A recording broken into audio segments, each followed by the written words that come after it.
Kanye West is going after Pete Davidson viciously. Really viciously. You know, of course, we told you previously he had been spreading a false rumor about Pete having AIDS. There are reports that he was doing that. In fact, it got back to Pete. That's horrible. He is continuing, though. He was going wild over the weekend.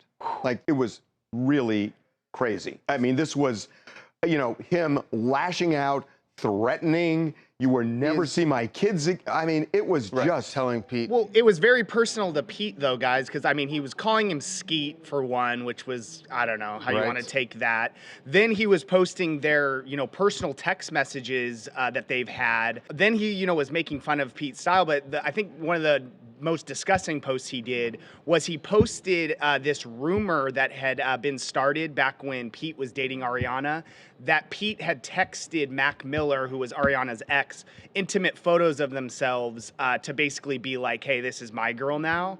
And obviously that was just a rumor. It was never reported by any website or anyone credible. So the fact that he's then, you know, dredging up these old, you know, gross rumors about Pete is just a step too far. He is also basically, I guess, deputized all of his fans. He went on social media this morning and said, if you ever see Skeet, as he's calling him, if you ever see him out in public, I want you to yell at him, Kim Ye forever. The weird thing about this is, look, Kanye West has a big ego, and he's a genius, so he has every right to have one.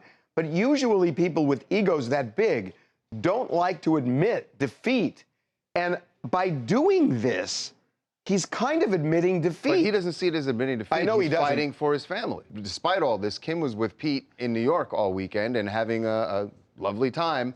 Kanye went to the game. He was there with North. So, you know, she clearly is she's moving on. Yeah, well, but it's also incredibly difficult for her because, look, they have 4 kids together. They're in the middle of this divorce still. She doesn't want to trigger him, but she's saying nothing, and he's just going further and further out into orbit. And what does she do? I mean, look, what happens in these divorces when it gets really bad is that one or both parties go in and they get what they call in the law a non-disparagement clause, which means you can't trash the other parent, the other ex-spouse. Yeah, but Harvey, do you really think that would work on Kanye West? No. I mean, that's just going to instigate him to go, I feel like, to be posting more stuff. I think you're right. And then the problem with it is it becomes a paper tiger if they don't enforce it. And if they don't enforce it, he has carte blanche to keep doing it. So she's in a really tough position here because ultimately she wants to co-parent with him.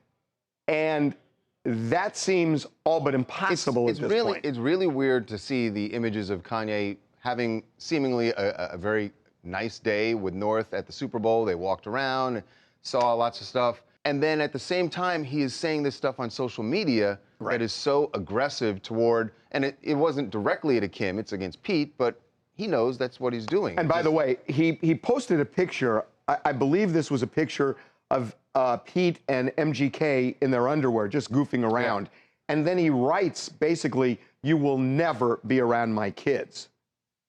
Ugh. Well, so far as we know, he hasn't. But, wow. Hi, guys. My name is Megan. I'm from Hot Springs, California. And I think one of the most disgusting things is that he's bringing Mac and Ariana's relationship into this.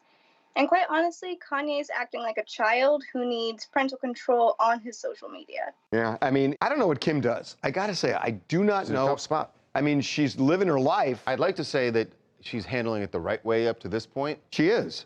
She is, but how much can she take? What else can you do is the issue.